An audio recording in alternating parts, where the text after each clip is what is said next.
बात थोड़ी नहीं है।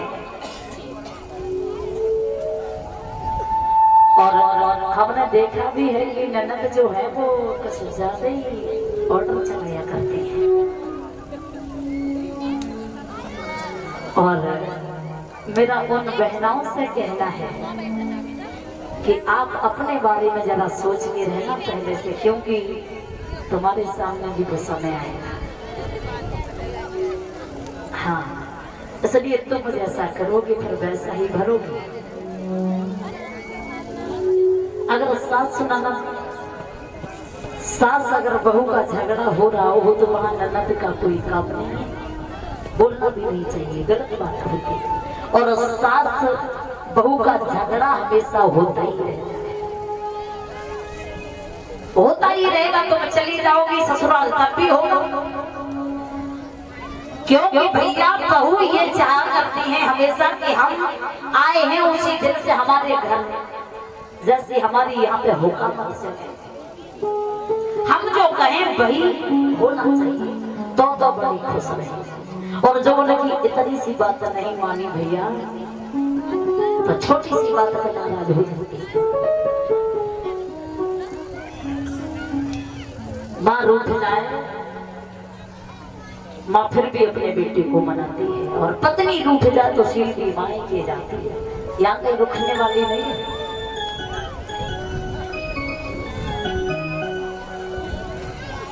तो माता बहनों से कहना है हमारा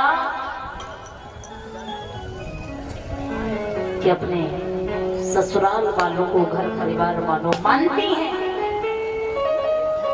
कि बेटियां 2 दिन में ससुराल जाने के बाद अनजान लोगों को अपना लेती है। कैसा उनका हृदय होता है, बड़ी दयालु होती है। 2 दिन में ससुराल में जाने के बाद सभी को अपना लेती है। वो मायका जिसमें पल के बड़ी हुई वो घर आंगन पराया लगने लगता है उन्हें। पर एक जमाई जो दामाद होते हैं, दामाद कभी ससुराल को अपना घर नहीं मान सकते, कभी नहीं मान सकते, चाहे सास ससुर उनके नाम अपनी शादी जायदाद कर। हाँ, पर दामाद ससुराल को ससुराल ही समझेगी। और बेटियां 2 दिन में जाकर के ससुराल को अपना घर मान लेती हैं।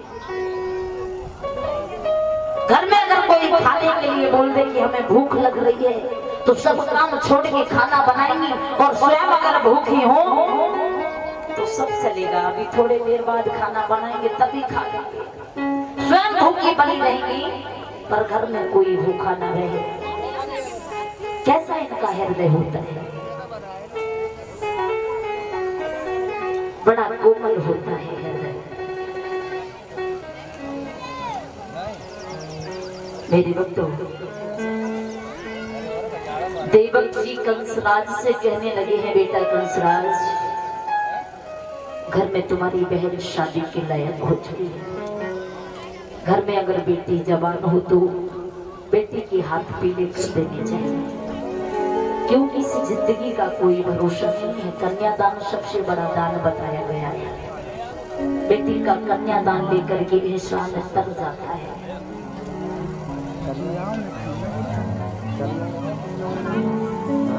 मेरे बच्चों, इधर कंसराज ने जब ये बात सुनी कि हमारे घर में हमारी बहन शादी के लायक हो चुकी है, बेटी पिता के सर की पगड़ी होती है। ध्यान देना बहनाओं, बेटी पिता के सर की पगड़ी होती है। बेटियों की गलतियों से पिता का सर झुक जाता है। कभी ऐसा कोई कदम नहीं उठाना चाहिए जो समाज में हमारे पिता का सर झुक सके। आप गलतियां करते हो, बुरे कर्म करते हो, पिता को सजा देते हो, भला उन्होंने तुम्हारे साथ क्या बुरा किया जो वो समाज में बैठने के लायक नहीं? उन्होंने तुम्हारे मन का क्या नहीं किया? वो अच्छी सीख देती है, बेटा तुम पढ़ो लिखो, हम तुम्हारी शादी अच्छे घर में करेंगे।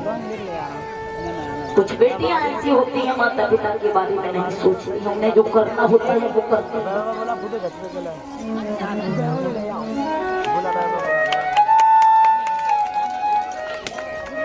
और ये धर्मेंद्र भैया जी की तरफ से ये हमारे गले में नोटों का हार आ रहा है।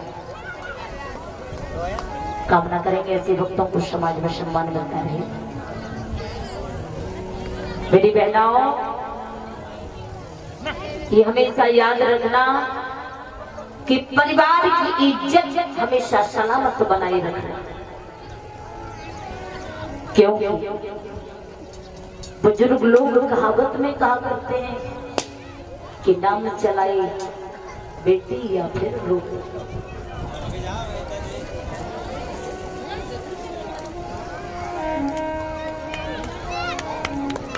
तो बेटियों को हमेशा माता पिता की इच्छा के अनुसार ही चलना चाहिए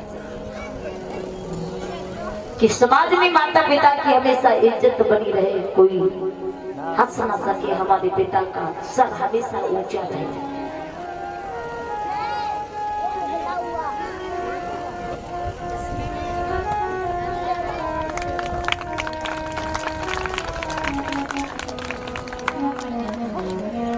और ये धर्मेंद्र भैया जी की माता जी,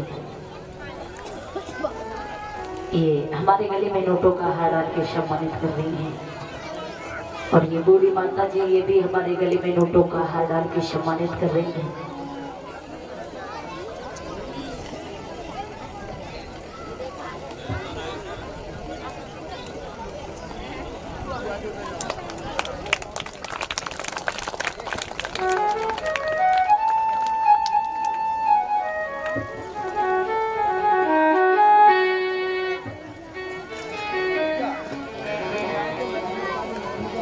और ये भी